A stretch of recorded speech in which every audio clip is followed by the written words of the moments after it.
Before creating my first character, I decided to design a customized backdrop for them. Each one will vary depending on the character that I'm designing. I drew everything using a digital pencil with a watercolor wash to match the character style. For the background, I chose to use a Zorn palette because its earthy tones are subtle enough to make the colorful characters stand out against it. In Jasper's case, he would be standing for the majority of the work in front of a collapsed boulder wall, framed by large ancient trees, though for this particular session I decided to leave those out. I feel that in the end this helped me tremendously to design the character and truly see him develop with each iteration. I will be doing this going forward with each of the remaining 4 character designs.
Before starting any project, I like to gather a lot of references. For character reference, I usually end up going with a specific actor, model, musician to essentially star in it. For this particular project, I chose to use a 10-year-old Joseph Mazzello from Jurassic Park to base the character's initial design exploration off of.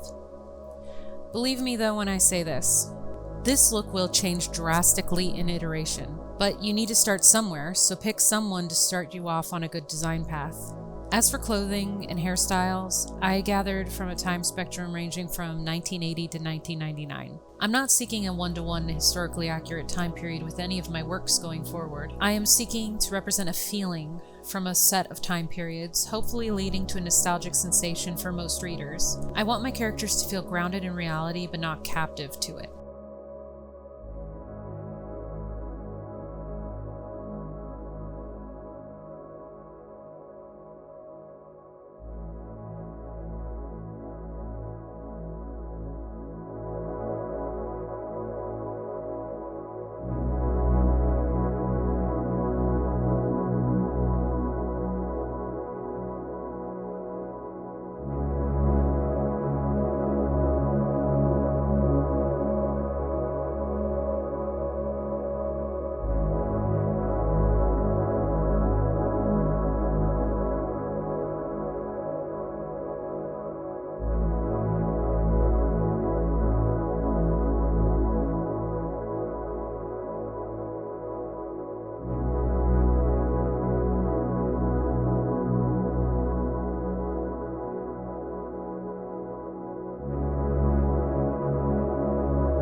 Though I was extremely happy with the final result, my goal in the iteration stage was to now completely destroy the design and begin again. My iteration process is very selective and time-consuming for the main characters. I don't usually do this extensive of a process for minor characters. The way that I select iterations reminds me a bit of a tournament bracket. For this character, the only original piece that I ended up keeping was the overall body shape, but everything else was back to square one. For this section, I tried out 5 different head shapes. I only went with one face style for all of them, and that's because when I find a face I like, I put it on all of the head shapes to see which one carries it the best. This took a while of trial and error to finally find a face style that I liked. When I'm finished, I select my top 3 favorites.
Next, I designed 5 hairstyles and tested them on the initial head, narrowing them down to my top 2. I then placed these 2 favorites onto the other 2 head iterations I had previously chosen. Finally, I evaluated the combinations based solely on the head, face, and hair to determine which character stood out to me the most.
After selecting my hair type, I moved on to the clothing round, where I designed another set of 5 costumes. I took my time with these, blending eras and playing with the color palette, and in the end, fully rendering out the pieces so that I could carefully pick my last image. That last choice was very hard for me to pick, so I ended up blending my 2 favorite clothing designs and ended up choosing the design that made Jasper stand out the most against his background, which led me to the final design pick.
This character design process took a lot of time to complete. I believe it took about 9 workdays from the research phase to complete illustration. Though a nice chunk of that was decision making because the overall pencil on paper recording took about 6 hours. I believe that the final result came out really well, so I can't truly complain about it. The protagonists are the most important characters, the rest of the cast is built off of them, so taking the time to get them right is super important. It's funny too that when I started this process, Joseph Mazzello was my inspiration, but in the end he ended up looking like Barrett Oliver from The Neverending Story. Isn't it funny where iterations can take you? In the next post I will be trying my hand at animating a character turnaround, but whether or not that turns out, only time will tell. God bless you all, and I'll see you in the next video.